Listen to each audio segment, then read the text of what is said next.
सुरेश ममता को बताता है कि बॉस ने बाहर घूमने की इजाज़त दे दी है। हम अगले हफ्ते ही चलते हैं।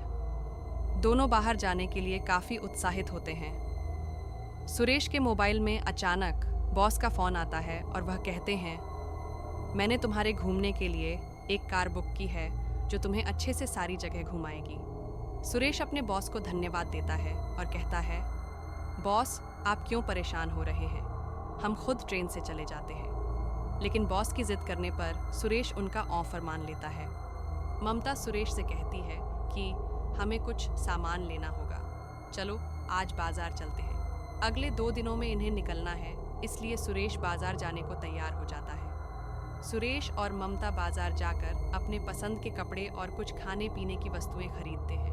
वह अपने सफ़र के लिए तैयार हो जाते हैं। बॉस की भेजी हुई कार दरवाजे पर आकर समय से खड़ी हो जाती है। सुरेश कार की डिक्की में सारा सामान जमाता है और दोनों कार में बैठकर निकल पड़ते हैं। अपने रोमांचक लम्हों की और खूबसूरत वादियों का मज़ा लेते हुए सुरेश और ममता गाने गुनगुना रहे थे।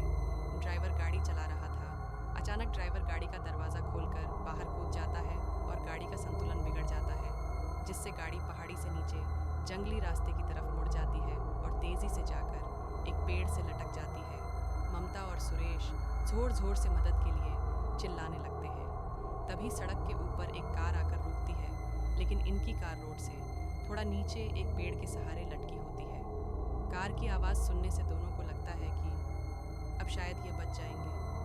तभी ऊपर से एक व्यक्ति बड़ी सी लकड़ी लेकर इनकी कार को ज़ोर ज़ोर से धक्का देने लगता है। ममता और सुरेश को कुछ समझ नहीं आता कि ये इन्हें बचाना चाहते हैं या मारना। अचानक सुरेश की नज़र अपने बॉस पर पड़ती है, जो कि रोड के किनारे खड़े होकर सिगरेट पी रहा होता है। सुरेश जोर से आवाज़ लगाता है, बॉस हमें बचाइए। लेकिन सुरेश के बॉस एक बहुत बड़ा पत्थर लाकर कार के ऊपर पटक देते हैं और पेड़ की लकड़ी टूट जाती है, जिससे कार खाई में जा गिरती है। खाई गहरी होने के साथ साथ जानवरों से भी भरी है। दरअसल यह बहुत बड़ा जंगल है जो ज़मीन की बहुत गहराई में फैला हुआ है। यहाँ गिरने के बाद आज तक कोई नहीं बचा, इसलिए सुरेश के बॉस ने यही जगह चुनी थी सुरेश की मौत के लिए। सुरेश के बॉस उसे क्यों मारना चाहते थे, ये बात दोनों के लिए राज रह जाती है और गाड़ी खाई समा जाती है। अगली सुबह अखबार में हादसे की खबर छपी होती है, लेकिन साथ ही करोड़ों रुपया की हेरा फेरी का आरोप भी सुरेश के ऊपर लगा होता है। दरअसल सुरेश के बॉस ने ऐसे कई खातों से सुरेश के जरिए पैसे निकलवाए थे, जिन खातों में लंबे समय से कोई प्रतिक्रिया नहीं हुई और बैंक की ऑडिट के दौरान पाया गया कि सुरेश के सिग्नेचर की मदद से यह काम हुआ है। लेकिन अब सुरेश दुनिया में ही नहीं है। वह नहीं कह सकता कि यह काम उसके बॉस ने उससे करवाया है। सुरेश और ममता की दुनिया उजड़ चुकी थी, लेकिन होनी को कुछ और ही मंजूर था। हादसे में सुरेश की मौत हो जाती है, लेकिन किस्मत से ममता की जान बच जाती है। खाई में गाड़ी गिरने के बाद ममता बेहोश हो चुकी थी। तभी एक जंगली व्यक्ति की नज़र इनकी कार पर पड़ती है और वह दोनों को कार से बाहर निकालता है। सुरेश मर चुका होता है, लेकिन ममता की सांस चल रही होती है, इसलिए वह उसके पति को छोड़कर ममता को अपने साथ अपने कबीले ले आता है। ये कबीला बहुत ही खूंखार वनवासियों का था, जो कि काली शक्तियों के स्वामी थे। वह ममता को अपनी औषधियों से कुछ ही दिनों में ठीक कर देते हैं। ममता उनकी भाषा समझने में असमर्थ होती है, लेकिन अपने वह इशारों से बातों को समझा पा रही थी। वह सिर्फ इतना जानती थी कि उसके पति के बॉस ने ही उनकी जान ली है। अब वह बदला लेना चाहती थी। उसे कोई रास्ता नज़र नहीं आ रहा था। वह तय करती है कि इन्हीं के बीच में रहकर वह काली शक्तियाँ प्राप्त करेगी और अपने दुश्मन का सर्वनाश करेगी। और कहानी वहीं आ जाती है जहाँ से शुरू हुई थी, अमावस्या।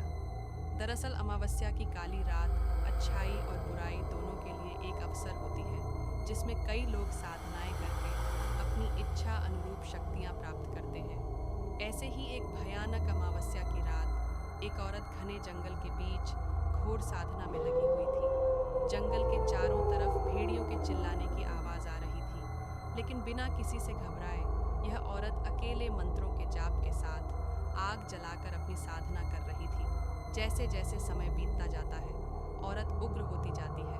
वह अपनी जगह से ऊपर उठने लगती है। उसके सामने की आग उसके साथ ही ऊपर उठती जा रही थी और देखते देखते आग की लपटें आसमान को छूने लगती हैं और वह औरत जमीन पर नीचे गिर जाती है और कुछ ही पलों में उठकर खड़ी हो जाती है। अमावस्या की काली रात के प्रभाव की वजह से उसने रूहानी शक्तियां प्राप्त कर ली थीं और अब वह तैयार थी। बॉस के चैम्बर में खूनी खेल शुरू हो जाता है। खिड़की के कोने कोने से कांच के टुकड़े टूटकर बॉस के शरीर में घुस जाते हैं और वह दर्द से चीख रहा होता है। ममता भूतों की मदद से बॉस के शरीर के टुकड़े टुकड़े करवा देती है। ये सब इतनी जल्दी होता है कि किसी को संभलने का मौका नहीं मिलता। बैंक में उपस्थित लोगों में अफरातफरी मच जाती है। बॉस के चैम्बर को खून से लाल देख सभी डर से कांपने लगते हैं। ममता ने अपना बदला ले लिया।